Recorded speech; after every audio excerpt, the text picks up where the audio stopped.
Hello, and thank you for listening to my talk. I've been passionate about animals for as long as I can remember. Recently, I took an opportunity to study animal welfare and conservation in a more structured way. As part of my studies, I carried out a research project that showed a connection between three seemingly unrelated topics: celebrity culture, organized crime, and species extinction. Today, I will share my research with you. My research was focused on exotic big cats, animals such as lions, tigers, jaguars, cheetahs, and similar. And I will use these animals as we go along as examples, but the findings of the research project apply more broadly. Well, first, celebrity culture. Celebrities are people who are famous in society, and these could be musicians, actors, athletes, politicians, any number of people who are well known. And in today's age, I would also add internet celebrities and reality TV um, personalities to this list. Celebrities influence the values of society, they influence everyday behavior of people, for example, what people eat, what they wear, what they think is appropriate behavior. And so when celebrities promote direct interactions with exotic animals, whether those animals are their own pets or there's a direct interaction in another context, this normalizes the behavior. It makes it seem that this kind of conduct is not just acceptable and ordinary, but also something to aspire to, something in the nature of a status symbol or a symbol of success. And animals themselves become nothing more than commodities and essentially photo props. Some examples of American celebrities known to have owned exotic animals, and in particular big cats, include Michael Jackson, who's had a whole menagerie of animals and has been photographed many times throughout his career with exotic big cats. Then you have Mike Tyson, who at one point owned three white tigers, and he admitted in the 2012 interview that the primary reason why he bought those animals is to look cool when he was driving around in his convertible with the tiger in the front seat. Then you have a younger generation, Tyga and Justin Bieber, who also both have exotic animals or are being photographed with exotic animals. Shaquille O'Neal, a very famous athlete who was featured in the Netflix series The Tiger King. He is shown visiting Joe Exotic's roadside zoo and essentially promoting that facility.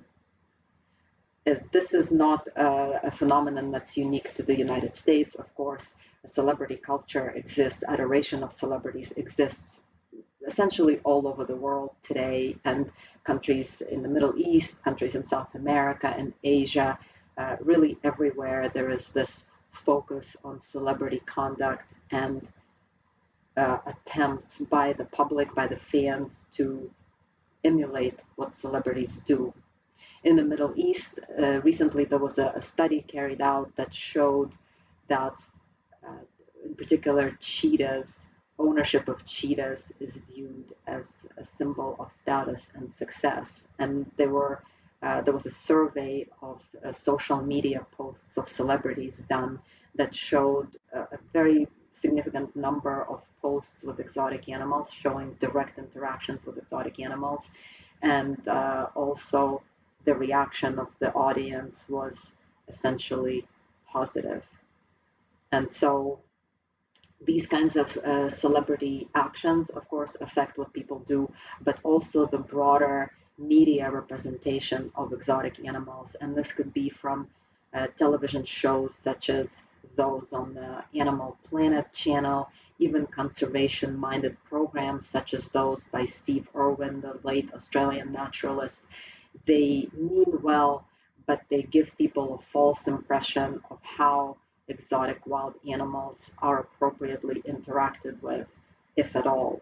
Even animated films such as Finding Nemo and Rio, for example, again, very uh, positive intention perhaps, but people see these featured animals and they want to have them in their living room. And the next thing you know, poachers go out there, take these animals from the wild with the very significant consequences to the animals themselves and to the environment from which they're taken. So it's the broad media and celebrity environment that creates this false impression of how people should be with wild animals. And another recent study looked at animals being portrayed in artificial context, for example, primates being dressed in human clothing and shown in the context of going to a job interview. And the study found that people uh, deemed the featured animal as being less endangered than the animal really is after viewing these kinds of images. And also, people were less likely to donate to conservation after having seen these types of images. So, of course, very significant influence. And turning to big cats and tigers in particular, all of the types of behavior and representations by celebrities and in the media feed public demand for both owning these types of animals privately and interacting with them in the roadside zoos or shopping malls or in other entertainment facilities in the US. And this has very serious consequences for these animals, as we'll talk about in a moment. So that's the celebrity culture piece. Now, organized crime. Illegal wildlife trade is one of the main types of organized crime worldwide. There was a congressional report from a few years back that connected illegal wildlife trade to other types of illegal activity. And it's up there in terms of scope and size and profitability globally with drug trade and with illegal human trafficking and weapons trafficking. As far as estimates of the value of illegal wildlife trade, those are difficult to obtain because it's illicit. And they range, I found many that estimated the value to be around 20 billion US dollars a year. There are some sources that go as far as 50 to 150 billion dollars a year. In terms of which countries are the biggest centers of demand, studies show that these are the United States and China. There are no figures that I found showing how many exotic animals are illegally imported into the US every year, but the figure for animal parts illegally smuggled into the US, uh, one figure that I've seen is 25 million pounds a year, which is obviously very significant. Traffic, an international NGO that focuses on stopping wildlife crime, has also done a number of reports on illegal wildlife trade and found the US to be a focus of demand, found that exotic animals are relatively easy to buy in the US on social media and on various websites.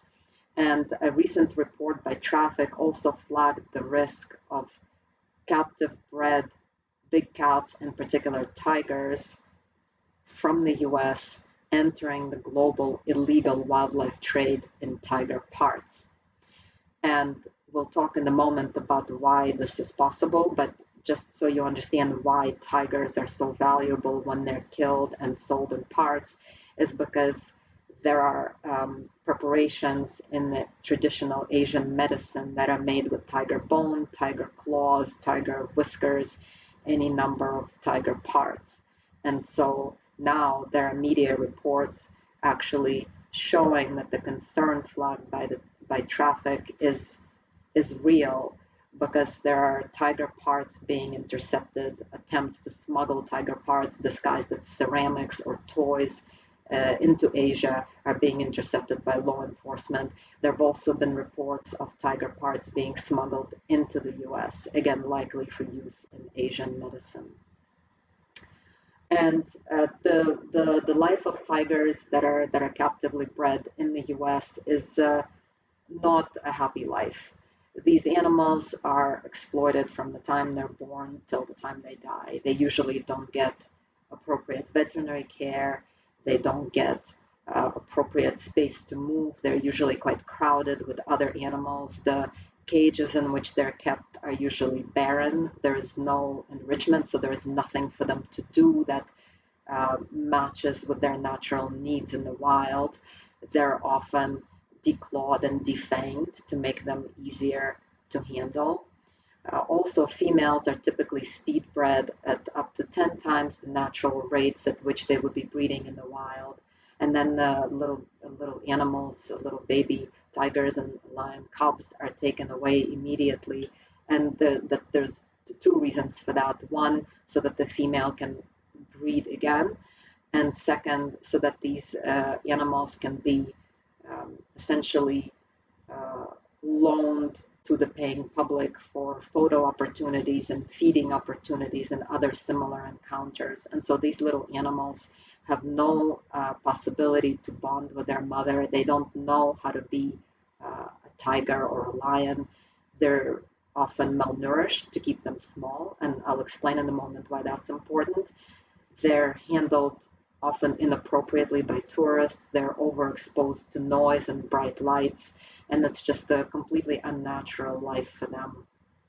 And the reason why they have to be taken away so quickly and exploited quite quickly is because at 12 weeks of age, they become too old to be handled directly by tourists, and that's where the money is.